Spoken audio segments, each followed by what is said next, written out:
Hey everybody, and welcome. Today we are here in South Pittsburg, Tennessee, which is home to the National Cornbread Festival. But we're not here for the National Cornbread Festival today. We're actually here for another reason, and another reason why South Pittsburg, Tennessee is on the map. Boys, where are we headed today? Lodge Museum of Cast Iron. Lodge Museum of Cast Iron.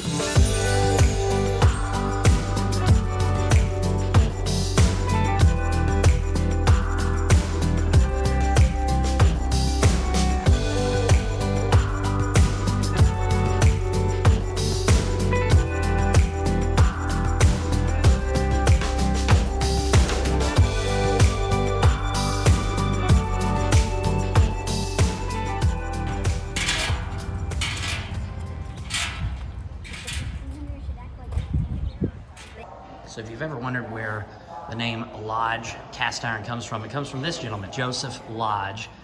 And he staked his claim in his own legacy and invented the foundation of Lodge Cast Iron. Right here you can see some journals from Lodge's travels all the way down to Rio de Janeiro up to New York in search of the best ways to create cast iron skillets and cast iron cookware. This gentleman right here was named Gus Hyatt and was known for making tea kettles, which is one of the most challenging pieces to make. And he worked for the Lodge for 60 years. Here's one of those black lock teapots. And this particular cast iron skillet right here is from 1896. It was called the Black Lock Spider Skillet.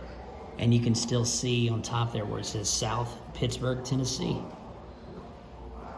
So during the Great Depression of the 1930s, it was very difficult to sell cast iron skillets. So they shifted their business model and started making doorstops and garden gnomes. And here are a few of those doorstops and garden gnomes that they made here at the Lodge.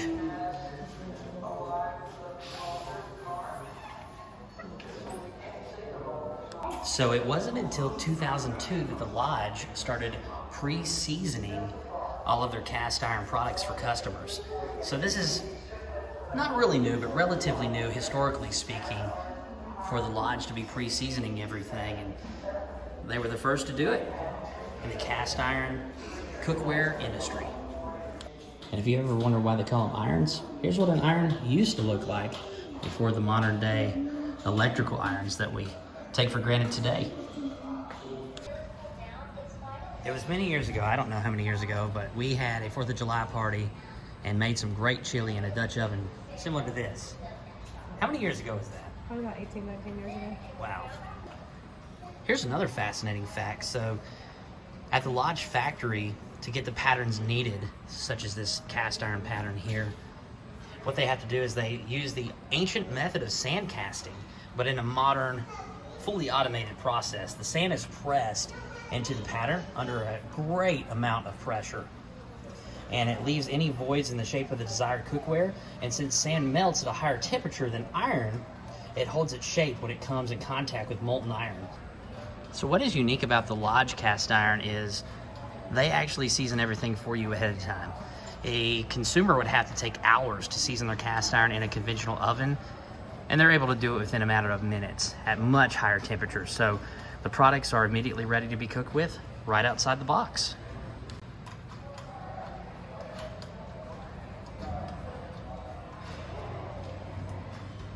This is interesting. It says that the cast iron skillets are shot from multiple angles and pelted with steel. So this is what they look like before they're pelted with that blast, and this is how they look afterwards after they're clean and smooth.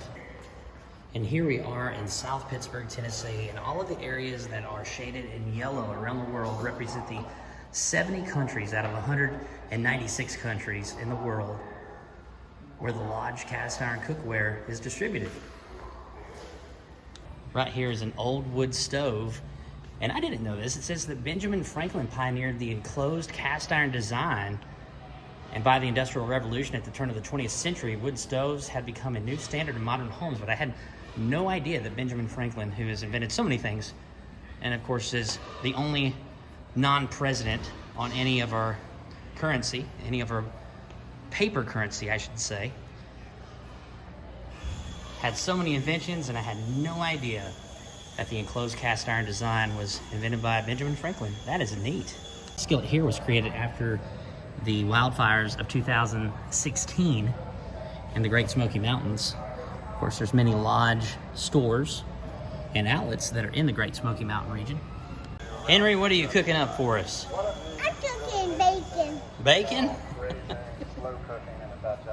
Fact or fiction? You can use cast iron cookware on glass top stoves. Fact or fiction? You think it's fact or fiction, Jennifer? Other people do. Fact. It's perfectly safe. Next question. Your cast iron cookware is ruined if it rusts. We know that's not true. Fiction. Your cast iron cookware is unbreakable. I think anything's breakable. Anything. Fiction. Cast iron is incredibly durable, but it's not indestructible. Keep in mind that cast iron will break before it bends and should be treated with care like any other piece of cookware. All right, two more. Two more here. You can use metal utensils on cast iron cookware. Yes. Fact. You can cook acidic or alkaline food in cast iron. Let's say no, because you can't cook tomatoes in it, right? Or not supposed to. Fact. Or you can cook it. You can. We were wrong. All right. It says these foods are just fine to cook in brand new cookware, but large amounts of very acidic or alkaline foods can break down the seasoning when cooked for extended periods of time. If that happens, just re-season. And how cool is this? These are the actual casters that they use to cast the shapes of the various cast iron cookware. Oh, that is really neat. All right, Henry. He is moving it along here. All right, look, stop. All right, stop, Henry. Oh, there you go. Now you gotta push it to the right. Push it to the, there you go. All right. Let's go in for some recycled pieces here. Okay, now lift it.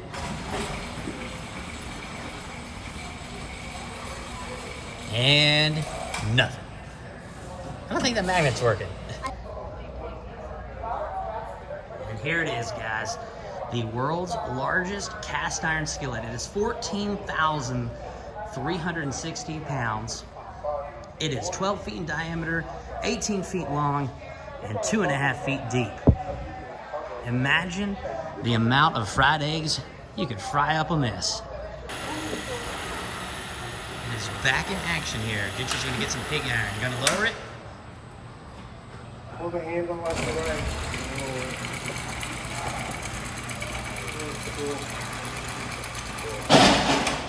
Alright, let's go by 90.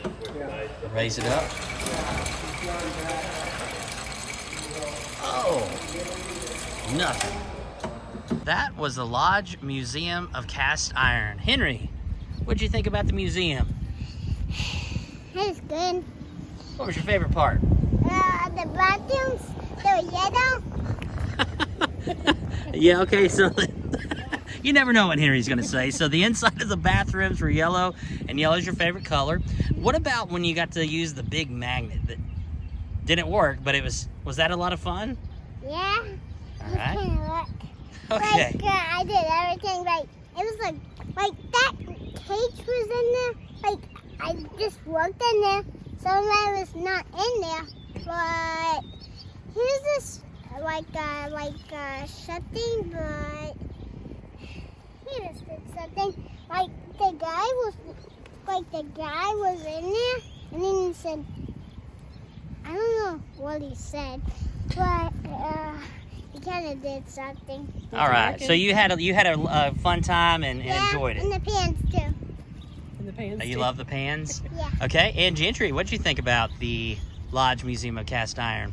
So, if you're in the area and you have nothing else to do, you should definitely come here and take a picture with the world's largest cast iron. That was pretty cool. Most definitely. All right. And Jennifer. I thought it was interesting to learn how they're made, and then also the great debate about soap versus no soap.